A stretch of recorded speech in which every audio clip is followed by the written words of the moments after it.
ازيكم عاملين ايه؟ النهارده بقى هنعمل بقى صينية محاشي ضخمة جدا. تعالوا نشوف عملناها ازاي.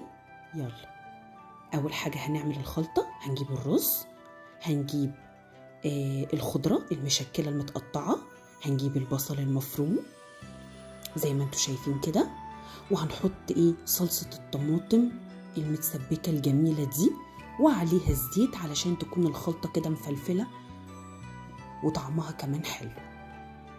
هنقلب بقى المكونات.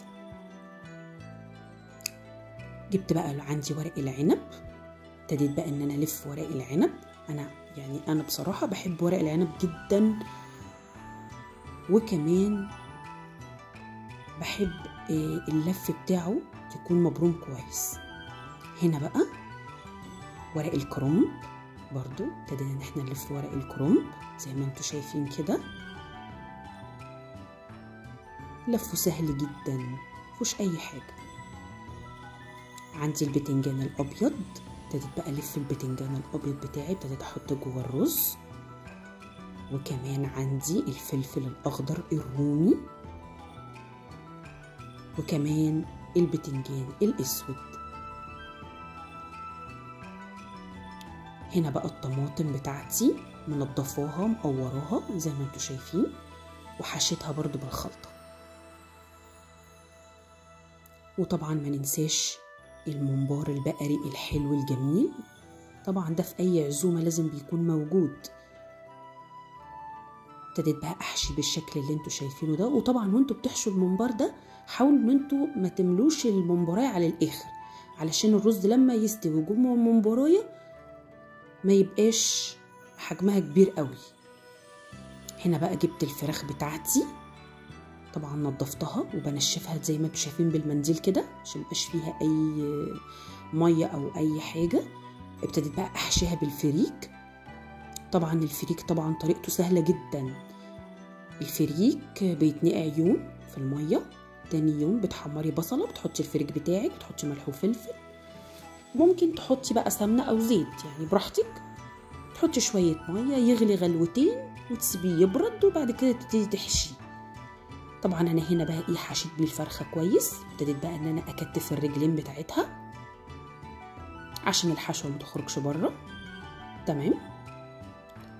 وابتديت بقى ان انا اجيب الابره بتاعتي خلاص. ابتديت بقى ان انا اخيط الجزء اللي هو اسفل الرجلين ده بالجزء اللي فوق.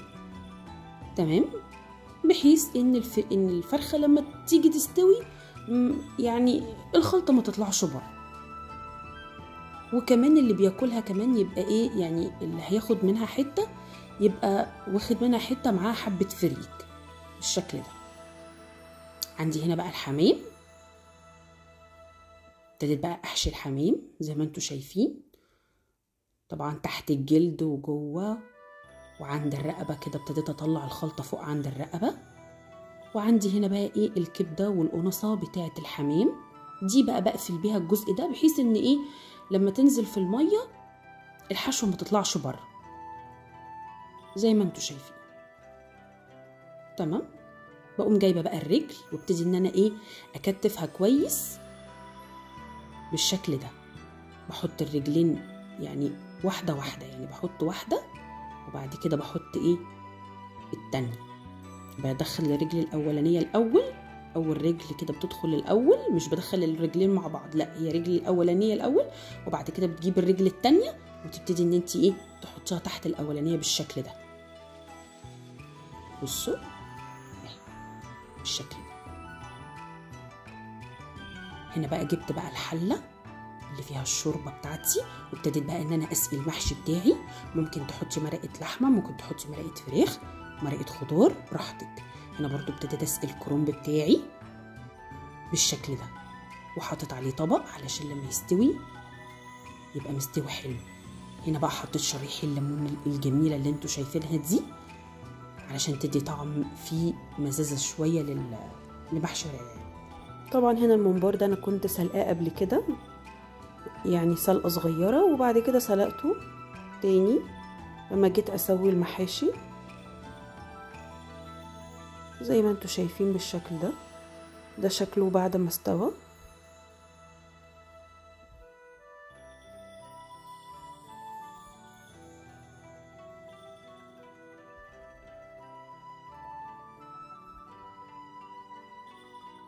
نرصصه بالشكل ده، ودي الفراخ والحمام والممبار. طبعا انا حمرت الفراخ دي في الزيت، بس لو انتم حابين ان انتم تدهنوها مثلا زبدة او سمنة وتدخلوها الفرن تمام، مفيش اي مشكلة. وبرضو الممبار انا حمرته في الزيت زي ما انتوا شايفين. طبعا في ناس بتحب ان هي ما تحمرش الاكل في الزيت، بتحب ان هي تحمر الحاجة في زبدة، او مثلا تدخلها الفرن مثلا وتدهنها سمنة، ده على حسب ما انتوا تحبوا يعني بالشكل ده.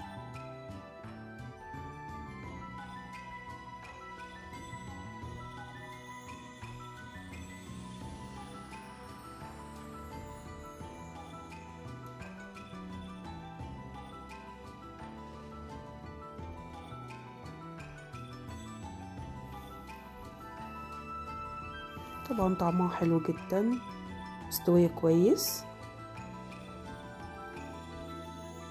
زي ما انتوا شايفين.